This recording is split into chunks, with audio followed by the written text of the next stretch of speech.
எப்படியோ ஒரு வழியா நேத்து திருச்சியில நடந்த மக்களுக்கு நன்றி சொல்றோம்னா நம்ம தலைவர் வந்து பேசியிருக்காரு. எப்படியோ ஒரு வழியா வந்து தமிழ் தாய் வாழ்த்தை முன்னாடி போட்டுட்டாங்க. அதுவும் எப்படி அது எப்படின்னா இந்த நிகழ்ச்சி வந்து யாருக்கு நன்றி சொல்லி ஆரம்பிக்கிறதுன்னு தெரியல.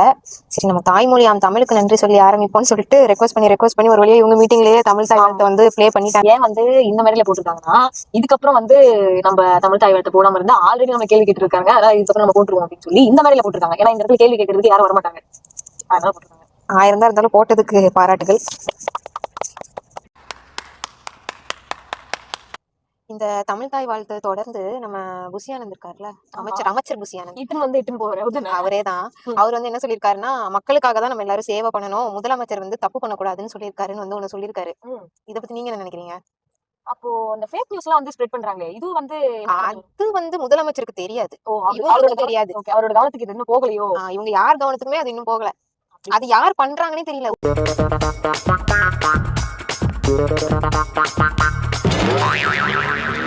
கிருஷ்ணன் ஒருத்தர் வந்து இருக்காரு கட்சியில. அப்படி அவரு இருந்தாரு அவரு இருக்காரு. அவர் எனக்கு மீட்டிங்க்கு வந்திருந்தாரு. அவர் வந்து சொல்லியிருக்காரு, அதாவது டிவிக்கே வந்து இந்த எலெக்ஷன்ல எப்படி வெற்றி பெற்றதுங்கிறத ஆராயறதுக்கு உலக நாடுகள்லாம் சேர்ந்து யூனிவர்சிட்டியில கூட ஆராய்ச்சி பண்ணுவாங்க. அந்த அளவுக்கு இது வந்து எப்படி வின் பண்ணாங்கன்னே தெரியல அப்படிங்கிற அளவுக்கு முடியல போல அவங்களுக்கு. இது எப்படி வந்து சாத்தியம்? தமிழ்நாட்டுல இந்த மாதிரி ஒரு விஷயம் நடந்திருக்கிறது வந்து ஒரு சாத்தியமற்ற ஒரு செயலாச்சே. இதை வந்து நம்ம வந்து சர்ச் பண்ணி ஆராய்ச்சி மக்களுக்கு இதை வந்து தெரியப்படுத்தணும் அப்படின்ற அளவுக்கு இவங்க வந்து விஞ்ஞானம் மூலியமா வந்து இதை வந்து ஆராயிறாங்க. அப்படி ஆராய்ஞ்சா கூட விடை கிடைக்குமான்னு தான் தெரியல. திருச்சி அந்த மேடையில என்ன பேசியிருக்காரு, ஒரு அரசியல்வாதி ஒரு தன்னை வந்து முதலமைச்சரா நினைச்சு மேடையில பேசுறாங்க அப்படின்னா கொஞ்சமாச்சு இந்த எப்படி சொல்றது, கெத்தா அந்த ஆர்டிஸ்ட் மாதிரி பேசாம ஒரு அரசியல்வாதி மாதிரி பேசிருக்கோம். அதானே, இதுதானே நாங்க எதிர்பார்த்தோம். அன்னைக்கு நீங்க என்ன அப்படி அரசியல்ல நீங்க வந்து பாக்கல? எவ்வளவு அரசியல் பேசியிருக்காரு எங்க அண்ணன். எங்க சொல்லுங்க, நாங்க கருப்பு வெள்ளையில கோட்டு போட்டு வந்தோம், என் மனசு மாதிரி தான் என் ட்ரெஸ்ஸும் கருப்பு வெள்ளையா இருக்கும் அப்படின்னாரு. அரசியல்னா என்னது? சம்பந்தம் இல்லாம பேசுறதுதான் அரசியல். அப்படி ஒரு பாயிண்ட சொல்லிட்டு கருப்புனா யாரை குறிக்கணும் உங்களுக்கே தெரியும் அப்படின்னு அங்க ஒரு பாயிண்ட் வச்சாரு. அதை நீங்க நோட் பண்ணிருக்கணும். அதுதான் எனக்கும் ஒரு டவுட். ஆமா, இந்த கருப்பை யாரை குறிக்குது?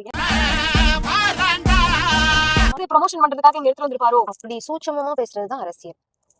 அது வந்து அரசியல் வந்து கரெக்டா புரிஞ்சு வச்சு தெரிஞ்சு வச்சு அறிஞ்சு வச்சு பண்ணிட்டு இருக்காரு. அப்ப இதுக்கப்புறம் ஒரு கருப்பு வேலையை தவிர வேற எந்த கலர்லயும் ட்ரெஸ் போட மாட்டாங்க. அதெல்லாம் நீங்க வந்து கேள்வி கேட்க கூடாது. வாக்குறுதியே நீங்க கேள்வி கேட்க கூடாது. ஏன்னா நிதி பெட்டியை தான் திமுக பூட்டி வச்சுட்டு போயிட்டாங்களே. இன்னும் ஆமா, எனக்கு ஒரு இன்னும் எவ்வளவு நாங்க திமுக பத்தி பேசிட்டு இருக்காங்க. எனக்கு அதெல்லாம் கூட சரிதான். இப்ப ஆட்சிக்கு வந்ததுக்கு அப்புறமும் இதுக்கு திமுக தான் அதுக்கு திமுக தானா? அப்போ உங்க கையில பவரே இல்லையா? அப்போ மக்கள் எல்லாம் சொல்ற மாதிரி நீங்க என்ன பொம்மை சிஎம் தானா? இது நம்ம லிஸ்ட்லயே இல்லையே. தொகுதியில வந்து சரி யாரு இவரா? அவரேதான் அவரு தொகுதியை பார்க்க போயிட்டாரு. அதுவும் விஜயோட போயிருக்காரு. சிஎம் விஜய், அதான் சிஎம் விஜயோட போயிருக்காரு. அது எப்படி மாறு வேஷத்துல போயிருக்காரு, அது டூப்பு போட்டு போயிருக்காங்க. படத்தெல்லாம் டூப்பு போடுவாங்கல்ல, டூப்பு அந்த மாதிரி விஜய் மாதிரியே.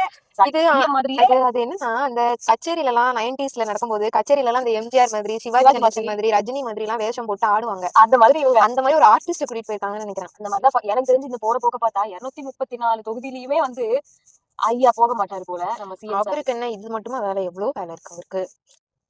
எவ்வளவோ வேலை இருந்ததுனாலதான் போன வாரம் நடக்கக்கூடிய அந்த சிங்கப்பெண் இதை வந்து தள்ளி வச்சிருக்காரு. எல்லாம் நம்புற மாதிரியாங்க இருக்குது. ஆரம்பத்தில் நானும் தான் நம்பினாதான் சோறு போடுன்னு தாத்தா சொன்னாரு. அதுல இருந்து நம்பிட்டேன். தான் சொல்றாரு, இந்த மாதிரி மக்களுக்கும் எனக்கும் உள்ள ஒரு ரிலேஷன்ஷிப்பை வந்து இவங்க பிரிக்க பாக்குறாங்க. ஏன்னா இப்போ நிறைய மக்களுக்கு வந்து புரிய ஆரம்பிச்சிருச்சு, நிறைய தப்பு நடக்குது, நம்ம கேள்வி கேட்கணும் அப்படிங்கறத யோசிக்க ஆரம்பிச்சிட்டாங்க. ஆனா அந்த யோசிக்கிற அந்த மக்களோட மைண்டையும் இந்த மாதிரி ஒரு சென்டிமெண்ட் டைலாக் போட்டு முடக்குறது. ஆமா, எனக்கு ரொம்ப வந்து மேனிபுலேட் பண்றாரோ.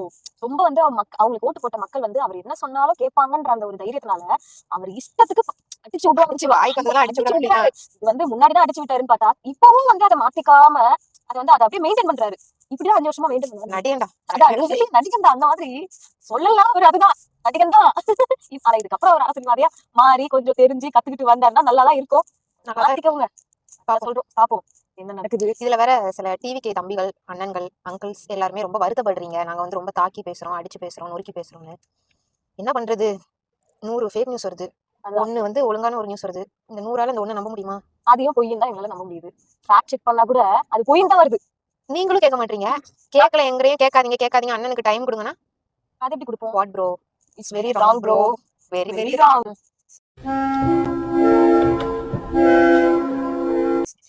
கிண்டல் கேலி எல்லாம் ஏன் பண்றீங்க? கிண்டல் கேலி ஏன் பண்றீங்க? அவரே பண்ண சொல்லிட்டாரு. அப்படியே நீங்க சொன்னாரு. நிறுத்தாதீங்க, ஓ நீங்க கிண்டல் கேலி பண்ணுங்க, அப்பதான் அதுதான் எனக்கு வந்து மோட்டிவேஷன் கொடுக்கும் அப்படின்ட்டாரு. ஓ இப்படி சொன்னா இதுக்கப்புறம் நம்மள பத்தி யாரும் பேச மாட்டாங்கன்றதுக்காக ஒருவேளை அப்படி சொல்லிருப்பாரு. இருக்கலாம். சரி நினைச்சிருப்பாரா இருக்கும் ஒருவேளை. யாரு நம்மள என்ன பேச போறா? அதான் அவர்தான் சொல்லியிருக்காரு. எதிர்க்கட்சியே இல்லாத அளவுக்கு ஒரு அரசியல் கட்டமைப்பு வந்து நான் எடுத்துட்டு வர போறேன். ஆமா கரெக்ட் தான். ஏன்னா எதிர்க்கட்சி இல்லைன்னா கேள்வியும் கேட்க வேணாம், பதிலும் சொல்ல அது வேணாம். என்ன சொல்லுவாங்க, இந்த ஒரு இது உண்டு, ராஜாவும் நானே அதான் மந்திரியும் நானே அந்த மாதிரி சிங்கிளா போயிட்டு சிங்கிளா ஜெயிச்சுட்டு அவரை போய் உட்காந்துக்கலாம் சிஎம் சீட்ல. ம். யாரையும் போயிட்டு கெஞ்ச வேணாம். எனக்கு தெரிஞ்சு இது நடக்குமான்னு தெரியல. நடக்கும். நடக்குமா? அவர்தான் சத்தியம் வாங்குறாரு மக்கள் கிட்ட. விஜய் எடுத்துட்டு வருவீங்க தானே, ம். என்ன ஜெயிக்க வைப்பீங்க தானே, ம், உள்ளாட்சி தேர்தல் வருது தானே, ம், அதுலயும் எனக்கு ஓட்டு போடுவீங்க தானே. தெரியும் தானே. ஆல்ரெடி திருந்திருக்காங்க தானே கொஞ்சம் பேரு. அப்புறம் எப்படி ஓட்டு போடுவாங்க தானே. தெரியும் தானே. நாங்க பார்க்க தானே போறோம். எத்தனை தானே.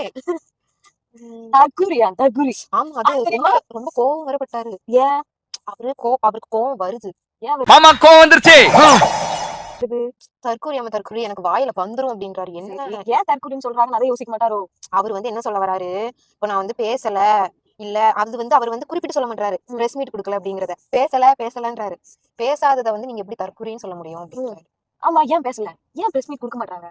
ஏன் என்ன கொடுக்க விஷயமா மாட்டாங்க? அதான் கொடுக்குற 1-2 அமைச்சருக்கும் வச்சு செஞ்சு அனுப்புறானுங்களே பிரஸ். அது கரெக்ட் தான். ஒருத்தர் என்னன்னா நோ கமெண்ட்ஸ்ன்றாரு. ஒருத்தர் என்னன்னா ஆமா, ஒரு அவர் அண்டக்டராரு. செய்கையிலே முடிச்சுப்பாரு எல்லாத்தையும். முடிச்சுட்டாரு. இன்னொருத்தங்க என்னன்னா தேவையில்லாம ஒரு இஷ்யூல சிரிச்சு சிரிச்சு மாட்டிட்டு இப்ப மாட்டிட்டாங்க. என்னன்னா அவங்களும் ஓட ஆரம்பிச்சிட்டாங்க பிரஸ் பார்த்தா. இதுக்கப்புறம் எனக்கு தெரிஞ்சு அவங்க தலைவர் என்ன பண்றாரோ அதே மாதிரி இவங்க யாருமே பிரஸ் மீட் கொடுக்காம இருப்பாங்க நினைக்கிறேன். இன்னொன்னு என்னன்னா, அந்த வாக்குறுதி விஷயம் இருக்குல்ல, ஆமா. விவசாயிகளுக்கு கடன் கடன் தள்ளுபடி. தள்ளுபடி. அதுல என்னன்னா ஒரு பிரஸ் மீட்ல வந்துட்டு அந்த நிதி அமைச்சர் மரிய வில்சன் இருக்காருல்ல, ஆமா அவர் வந்துட்டு ஒரு பாயிண்ட் வந்து சொன்னாரு. இந்த மாதிரி எங்களுக்கு வந்து டைம் இல்ல, டிஎம்கே பீரியட்ல இவ்வளவு நாளுக்குள்ள அந்த கடன் எல்லாம் செட்டில்மெண்ட் பண்ணணும் இருந்தது, எங்களுக்கு வந்து 46 நாள் தான் டைம் இருக்கு, அதுக்குள்ள பண்ணணும் அப்படிங்கிறதுனால இப்ப என்ன பண்ண முடியுமோ அதை நாங்க பண்ணிருக்கோம் அப்படின்னாரு. ஆனா நேத்து நடந்த மீட்டிங்ல வந்துட்டு சிஎம் சார் வந்துட்டு நிதி பெட்டியை வந்து டிஎம்கே பூட்டி எடுத்துட்டு போயிட்டாங்கன்றாரு. இந்த ரெண்டுல எது உண்மைனே தெரியலையே. இன்னுமா இன்னுமா வந்து இந்த இத பத்தின விஷயம் எதுவுமே வந்து விசாரிக்காம இருப்பாங்க ஒரு சிஎம். அவர் விசாரிக்கிறாரோ என்னமோ, ஆனா மக்களுக்கு இன்னும் நிறைய கேள்விகளுக்கு வந்து பதில் கிடைக்காம தான் இருக்கு. எங்க கேள்வியே கேட்க விட மாட்டாரு. கேள்வி கேட்டாதான் வந்து அவரும் பேச மாட்டாரு. ம். பிரஸும் கேள்வி கேட்க கூடாது அப்படின்னா ஓட்டு போட்ட மக்கள் என்ன லூசா அப்படின்னு நான் கேட்கல. மக்கள் கேக்குறாங்க. மக்களுக்கே இல்ல மைண்ட் ஓட்டு கேட்டு. போட்டவங்களே அதை கேட்க ஆரம்பிச்சிட்டாங்க இப்ப. அதனால இதுல வேற அதுக்கும் கொஞ்சம் நம்ம டிவிகே மாஃபியா கும்பல்ஸ் இருக்காங்கல்ல, அதாவது இவங்க பிஆர் ஓ ஆமா ஆமா ஆமா பிஆர் கேங் இருக்கா? அவங்க வந்துட்டு கொஞ்சம் கமெண்ட்ஸ் போட்டு மக்கள் மனசை வந்து கொஞ்சம் இது பண்ண, அதாவது இன்ஃபுளுன்ஸ் பண்ண பாக்குறாங்க. இதை எப்படி நம்ம வந்து அண்ணனை வந்து ஹீரோயிசம் காட்டலாம், இந்த பிரஸ் மீட்ல இருந்து போறதையும் எப்படி ஹீரோஸா ஹீரோயிசம் மாத்தலாம் அப்படின்னு சொல்லி நடிக்கிறதையும் ரியல் லைஃபையும் வந்து மெச் பண்ணி ஒண்ணு பண்றாங்க. அதாவது அதையும் உண்மை நினைச்சு அதாவது தற்குறின்னு சொல்றோம்னு சொன்னீங்கல்ல, அவங்க என்ன பண்றாங்க நம்புறாங்க. கண்மூடித்தனமா நம்புறாங்க. அதுவும் நம்புறது மட்டும் இல்லாம மத்தவங்களையும் நம்ப சொல்றாங்க. என்னால ரொம்ப டார்ச்சர் பண்றாங்க, நம்புங்கன்னு. எனக்கு ரீலா அடிச்சு சொல்றாங்க. என்னால பார்க்க முடியலையே, இதெல்லாம் என்னைக்கு வந்து கண்ட்ரோல் ஆகும்? இதுல வேற ஒரு ரீல் எனக்கு ஒரு தம்பி அனுப்புனாப்ல.